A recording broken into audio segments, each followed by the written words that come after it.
Quinta-feira, 22ª semana do Tempo Comum.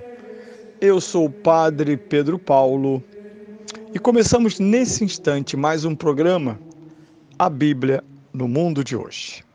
Bem, é o início do mês de setembro, 1º de setembro, e nós, na verdade, voltarmos esse mês para as coisas da Bíblia, já que no último dia do mês de setembro, 30, celebraremos a memória do presbítero São Jerônimo, pai da Bíblia Latina, mãe de todas as Bíblias católicas.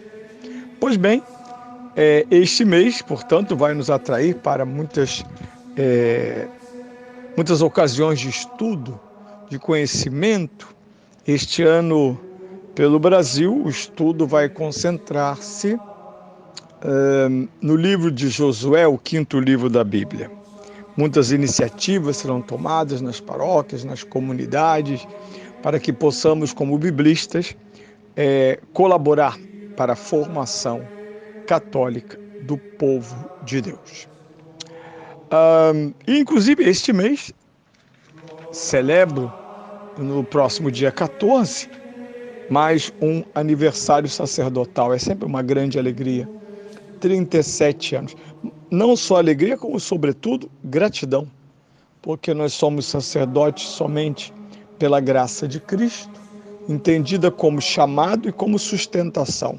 Deus não só nos chama, nos convoca, nos aperfeiçoa, nos dota dos meios espirituais, isto é, sacramentais, mas também Ele é nosso pastor. Jesus é pastor de todo o povo de Deus, mas particularmente pastor dos sacerdotes. Só que muitos perigos rondam a vida de um sacerdote. Perigos espirituais, morais ou mesmo físicos. Vejam o que está acontecendo no Natal, Nicarágua, que no passado, nos anos 70, teve a Igreja Católica, alguns membros da Igreja Católica, sobretudo os jesuítas, animados com a Revolução Sandinista. Vejam um dos frutos amargos da Revolução Sandinista. Ela que teve o apoio indispensável da Igreja Católica, então, agora ataca a Igreja fortemente, inclusive sem peias, porque o regime sandinista, ele simplesmente aprisiona o bispo. Isso significa que está atingindo a igreja diretamente. Esperamos ainda alguns comentários firmes dos mais altos postos da igreja, solidários a esta igreja que sofre. Hoje, quinta-feira, volto alguns dias atrás para não deixar passar em branco a festa, a segunda festa dedicada a São João Batista.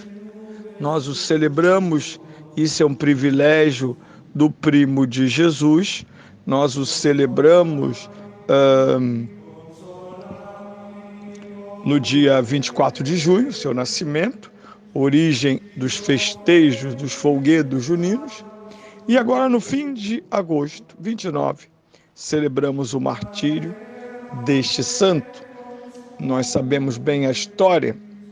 A cunhada de Herodes, que vive com ele maritalmente, detesta a palavra sincera e profética do profeta. Busca matá-lo e encontra a ocasião quando sua filha, Herodíades, dança e agrada, que na verdade é a sobrinha do rei, dança e agrada o rei, embriagado, e a corte, pedindo-lhe então, estimulada por um pretexto do rei, a cabeça de João Batista, que então é decapitado na prisão. Esta festa muito antiga, que na verdade é memória, nem é festa, é memória. Essa memória é muito antiga, e nós ouvimos uma bela repercussão dela do século VIII depois de Cristo, das homilias de São Beda Venerável, presbítero, precursor de Cristo no nascimento e na morte. O santo precursor do nascimento, da pregação e da morte do Senhor mostrou o vigor de seu combate, digno dos olhos divinos, como diz a Escritura, e se diante dos homens sofreu tormentos, sua esperança está repleta de imortalidade. Sabedoria 3:4. Temos razão de celebrar a festa do dia do nascimento daquele que o tornou solene para nós por sua morte e o ornou com o rosáceo fulgor de seu sangue. É justo venerarmos com alegria espiritual a memória de quem selou com o martírio o testemunho que deu em favor do Senhor. Não há que duvidar, se São João suportou o cárcere e as cadeias, foi por nosso Redentor, de quem dera testemunho como precursor. Também por ele deu a vida. O perseguidor não lhe disse que negasse a Cristo, mas que calasse a verdade. No entanto, morreu por Cristo. Porque Cristo mesmo disse, eu sou a verdade, João 14:6. Por conseguinte, morreu por Cristo, já que derramou o sangue pela verdade.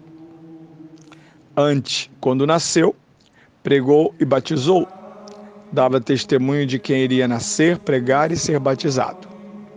Também apostou para aquele que iria sofrer, sofrendo primeiro. Um homem de tanto valor terminou a vida terrena pela efusão do sangue, depois do longo sofrimento da prisão.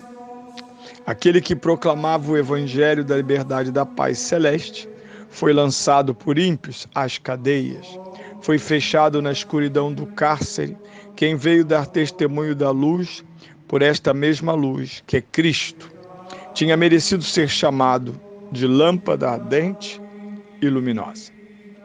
Foi batizado no próprio sangue aquele a quem tinha sido dado batizar o Redentor do mundo, ouvir sobre ele a voz do Pai, ver descer a graça do Espírito Santo.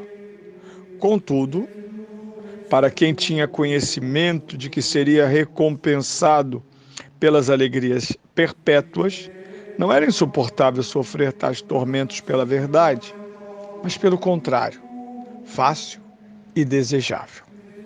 Considerava desejável aceitar a morte, impossível de evitar por força da natureza, junto com a palma da vida perene, por ter confessado o nome de Cristo. Assim disse bem o apóstolo, porque vos foi dado por Cristo não apenas crer nele, mas ainda sofrer por ele, Filipenses 1:29. Diz ser dom de Cristo que os eleitos sofram por ele, conforme diz também, os sofrimentos desta vida não se comparam à futura glória que se revelará em nós. Romanos 8:18. Pois bem, meus irmãos, neste primeiro dia do mês de setembro, ainda estamos ancorados na graça de um grande martírio, aquele de São João Batista.